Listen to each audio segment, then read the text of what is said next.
Bonjour et bienvenue chez Nitrosa Auto. Aujourd'hui, je vous présente la Citroën Saxo Bic. Elle a des jantes de sportive, elle est petite, pas rapide mais pratique, économique.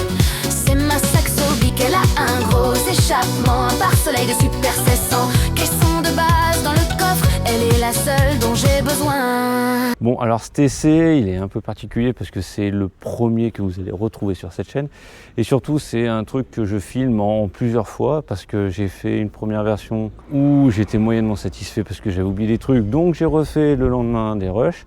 Et quand j'ai regardé tout ça sur l'ordi, je me suis rendu compte que il y a plein de vidéos qui n'avaient pas été enregistrées. Donc il manque plein de séquences où j'étais content de les faire, où celles-là, je m'étais dit, celles-là seront bien, au moins je pourrais les garder, que je n'ai pas retrouvées. Et on recommence tout simplement. Celle-ci, c'est une phase 2 de 2002, donc parmi les plus récentes que l'on peut retrouver chez Citroën. La première version de la Saxo Bic étant sortie en 1998. Donc la Saxo en elle-même est sortie en 96 et c'était la remplaçante de la Citroën AX, que je pense vous connaissez tous. Donc la Citroën AX qui commence à être vieillissante, Citroën s'est dit on va lancer une nouvelle voiture, et c'est donc à ce moment-là qu'est sortie la Saxo en 1996. La Saxo phase 1, elle est bien, mais on va dire que visuellement, elle est pas... Je trouve qu'elle n'est pas extraordinaire. Alors elle est peut-être très typique des débuts 90, plutôt que fin 90, parce qu'elle est sortie quand même en 96. Et on se retrouve quand même avec une voiture qui, à son époque, fait un peu trop standard, pas extraordinaire quoi. Quand on prend la 106 par rapport à ça, je trouve que la 106 a une meilleure forme, un meilleur visuel en phase 1 déjà que la Saxo. Par contre, quand Citroën a fait le restylage et donc a revu la face avant de cette Saxo, on s'est donc retrouvé avec une voiture qui est quand même beaucoup plus sympathique. Globalement, les phares avant, ça change tout. Par rapport à la version, la phase 1, la phase 2, c'est quand même autre chose. Et maintenant, on s'arrête parce qu'on se tape la pluie. Petit tour ensemble de cette Citroën Saxo avec les éléments qui vont bien. Donc le petit repère sur le bas de caisse primordial et également le logo Bic sur l'aile arrière. Extérieurement parlant, regardez pas, j'en parlera après, c'est ce qui va caractériser la Saxo Bic. Le reste de la voiture est globalement classique, c'est une Saxo tout à fait standard. La différence avec une Saxo normale, elle est tout à fait relative. Globalement, si on fait pas attention, on va même pas se rendre compte qu'on est en présence d'une Saxo Bic. Voilà, nous allons nous approcher pour voir un petit peu plus l'intérieur de cette voiture. Donc dans un premier temps, on va s'intéresser un petit peu à tout ce qui est sellerie.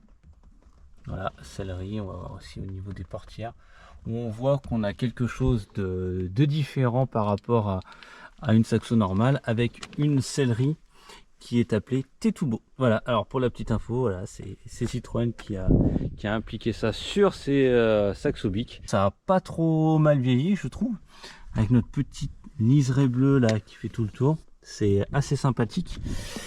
Donc voilà, les panneaux de porte aussi sont vachement sympas, je trouve. Donc ensuite, petit détail, sur les phases 2, nous avons donc le pommeau bleu. Donc voilà, c'est des petites subtilités et on se retrouve avec une moquette bleue à l'intérieur de cette voiture qui est relativement sympa. On va s'approcher un petit peu aussi pour voir les compteurs. Les compteurs sont donc à fond bleu sur cette version de Saxo Bic. Il reste un détail très important, c'est les ceintures de sécurité, puisque nous sommes sur une Saxo Bic et que cette Saxo Bic est donc accordée avec les stylos Bic de l'époque 4 couleurs. Donc nous allons retrouver des ceintures de couleurs différentes aux 4 coins de la voiture. Donc pour le conducteur, nous avons cette magnifique ceinture bleue qui s'adapte parfaitement avec mon t-shirt du jour.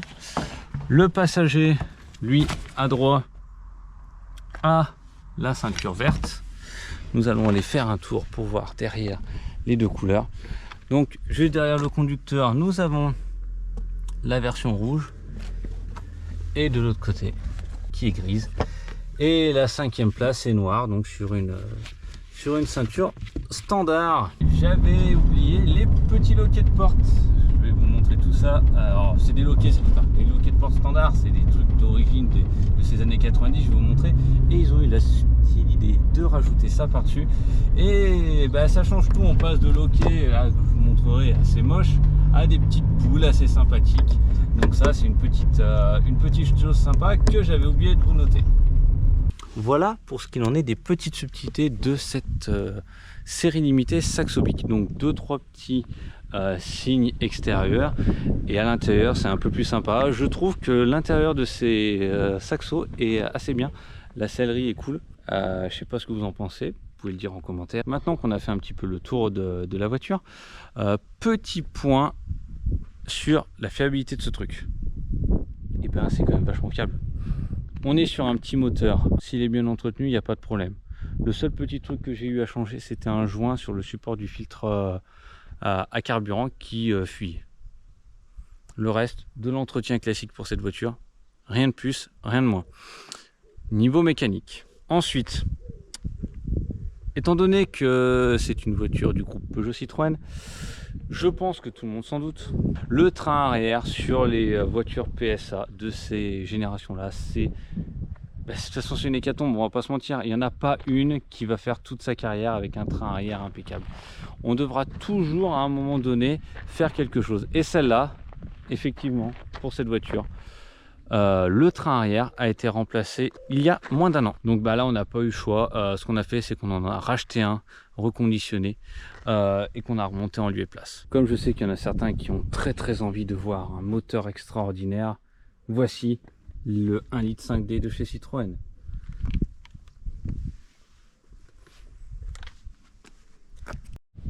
Est-ce que la Citroën Saxo est pratique? Tout est relatif, parce qu'on parle quand même d'une petite voiture, mais ça n'empêche pas que l'on peut faire tenir une moto entière dans son coffre. Allez voir ça. Tadam! Comme quoi, il y a de la place dans une Citroën Saxo Bic. Et c'est parti pour l'essai routier de cette Saxo Bic. Et bien globalement, niveau insonorisation, c'est pas fou. Parce qu'on entend bien l'extérieur, mais on est sur une petite voiture assez sympathique et passe-partout. C'est l'avantage de cette Saxo, c'est sa petite taille, sa praticité au quotidien, où du coup sur des routes pas larges, dans des centres-villes, globalement on se faufile assez bien avec cette voiture, et c'est le côté pratique qu'on peut retrouver à ça. On n'a pas un espace à l'intérieur qui est immense, mais globalement, on a quand même de la place. Niveau tenue de route, comment ça se passe avec cette voiture? Ça se passe relativement bien. On va pas se plaindre. C'est une voiture qui passe assez bien les virages, sans être extraordinaire. C'est pas une voiture de course, hein, mais tu arrives quand même à t'amuser un petit peu avec ce petit châssis qui répond quand même relativement bien. Et c'est ça que j'aime bien, c'est ce côté un peu vif, où du coup comme la voiture est assez petite, ça réagit très vite. Et ça c'est plutôt sympa. Bon, niveau sièges, ils sont là. Voilà. Il n'y a pas de maintien.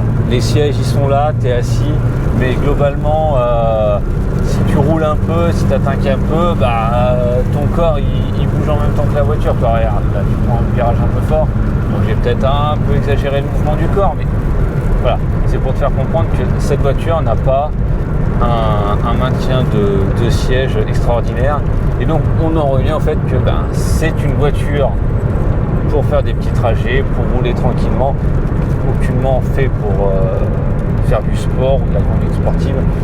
Donc c'est aussi tout à fait logique qu'on ait aussi peu de maintien. Après, c'était une voiture qui se voulait abordable. Donc pour une voiture qui se veut abordable, tu vas pas mettre des sièges super chers. Tu vas rester sur un truc classique. On a déjà une magnifique sellerie. On ne peut pas tout avoir non plus. J'aime bien tous les petits rappels bleus qu'on va retrouver dans cette voiture. Je trouve que c'est quand même vachement sympa. Et là, on va se retrouver plutôt dans une voiture moderne, classique, avec du noir un peu partout. Maintenant, ils s'embêtent plus, très clairement, les constructeurs. Et ces voitures des années fin 90, début 2000 nous apportent quand même un petit côté assez sympathique. Et je trouve que ça, c'est un vrai plus pour cette voiture. Bon, je vous parlais de la petite praticité de cette voiture. Je viens de faire un petit créneau vite fait en ville. Là, j'avais oublié d'enlever la plaque personnalisée de la voiture. Disons que si je me fais arrêter par les gendarmes, je suis pas sûr qu'ils soient très contents de ne pas voir la plaque d'origine de la voiture. Oh là là. Qu'est-ce qu'ils nous font les autres devant? C'est qui se rentrera dedans en premier? Voilà, c'est ce qui se passe quand on se promène en ville. Il y a des gens qui font un peu n'importe quoi. Cette voiture au quotidien, c'est ça que j'aime beaucoup, c'est que je peux passer partout avec. C'est un gros plus. C'est dommage qu'on n'ait pas de confort. Parce que là, globalement, pour faire des petits parcours, c'est très bien. Mais faire 4 heures de route avec ça, c'est long. Tu sens en fait que cette voiture, elle n'est pas faite pour ça. T'as pas un confort extraordinaire. Je vous montrerai dans d'autres vidéos des voitures plus confortables où clairement tu peux faire des grandes distances, ça va pas te gêner. Celle-là,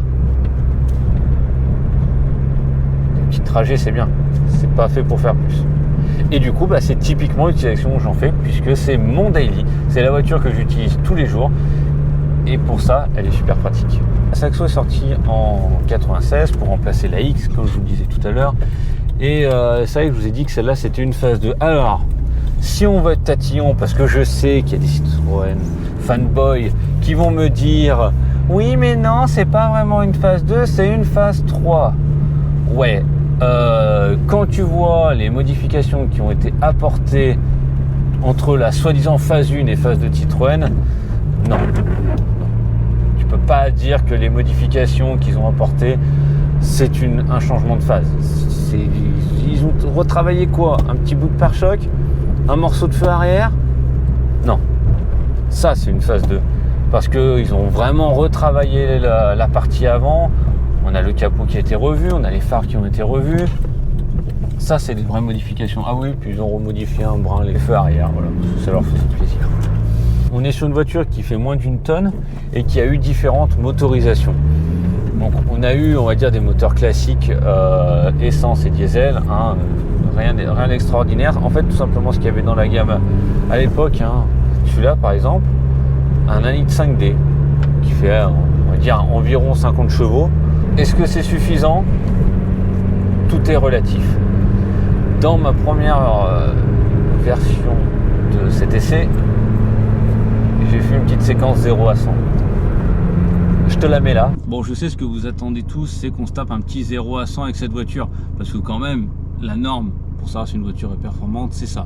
Donc allez, 0 à 100, c'est parti.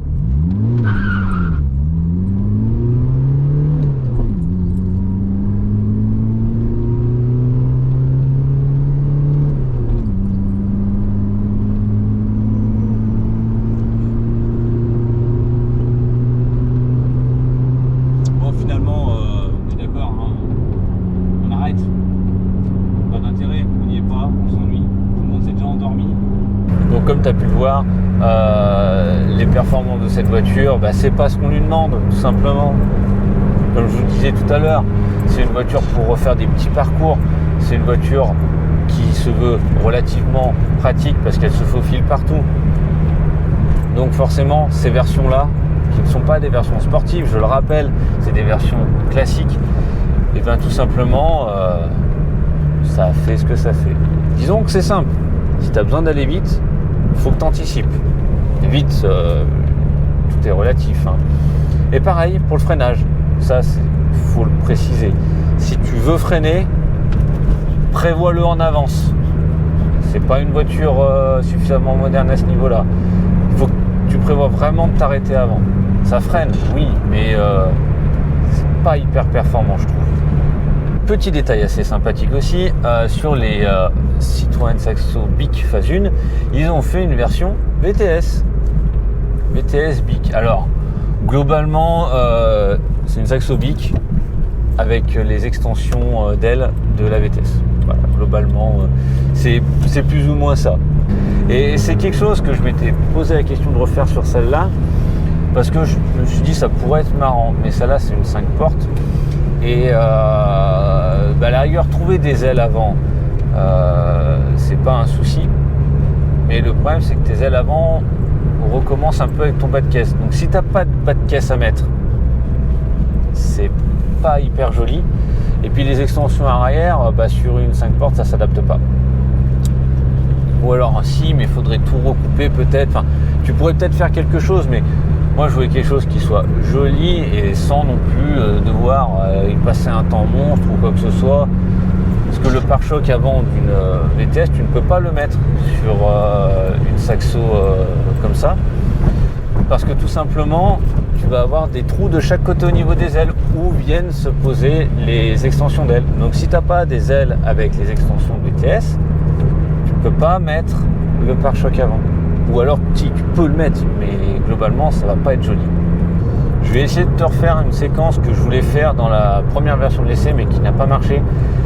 Cette voiture, je lui ai mis un échappement parce que je trouvais le style assez joli. Donc on se retrouve avec un gros échappement à l'arrière. Moi j'aime bien. Alors on est sur une voiture diesel, je le rappelle, ça n'a pas de vocation à autre chose que de l'esthétique, mais je trouve qu'elle fait un petit bruit sympa à un certain nombre de tours minutes. Donc l'idée c'est que je vais essayer de vous montrer ça dans la prochaine séquence. On va voir si j'arrive à vous faire ça.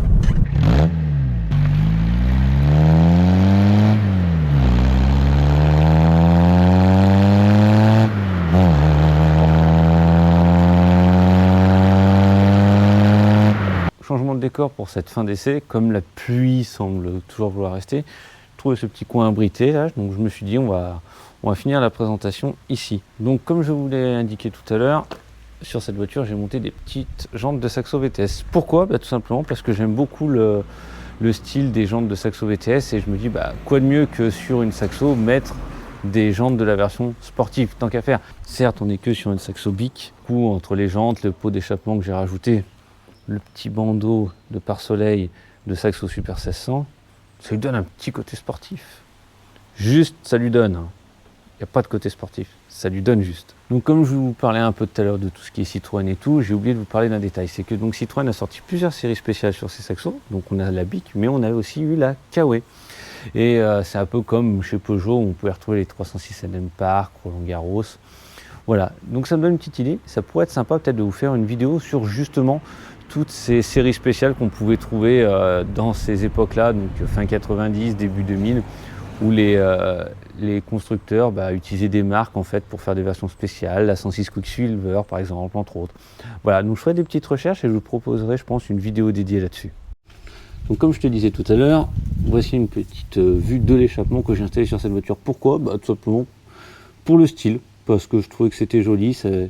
Alors bon, il est un peu gros, on va pas se mentir, parce que le diamètre est quand même un peu balèze, mais moi je trouve que pour le style c'est assez sympathique. Moi j'aime bien, personnellement ça me fait plaisir et je pense que c'est le plus important d'avoir une voiture qui vous plaît et qui vous fait plaisir. J'espère que cet essai vous aura plu, en espérant que ce montage approximatif avec différents rushs sur différents jours, vous allez quand même réussir à suivre un peu tout ça, que ça a donné quelque chose quand même d'exploitable à la fin, je l'espère. Et n'hésitez pas à me dire en commentaire si c'est bien, si c'est pas bien, si vous avez des idées d'amélioration. Je suis preneur, très clairement, je suis preneur de toutes vos idées, je vais essayer de suivre ça. Et n'hésitez pas à me contacter sur Instagram pour qu'on puisse échanger. Si vous voulez qu'on planifie des choses ensemble pour faire des essais par exemple. Parce que forcément, moi j'ai pas non plus un cheptel de voitures suffisant pour faire 50 essais par an. Si tu as quelque chose à me proposer, n'hésite pas à me contacter. De préférence, si tu es dans le 42, dans le 71, ça c'est vraiment les deux départements que je privilégie. Après, si tu es un peu plus loin, on prend aussi le 69, le 01, on peut aller au 63. Voilà, tout ce qui gravite autour de tout ça, ça peut être faisable. Et puis, à la rigueur, on peut toujours organiser un week-end pour faire d'autres essais un peu plus loin. Donc merci à tous. Et puis à bientôt.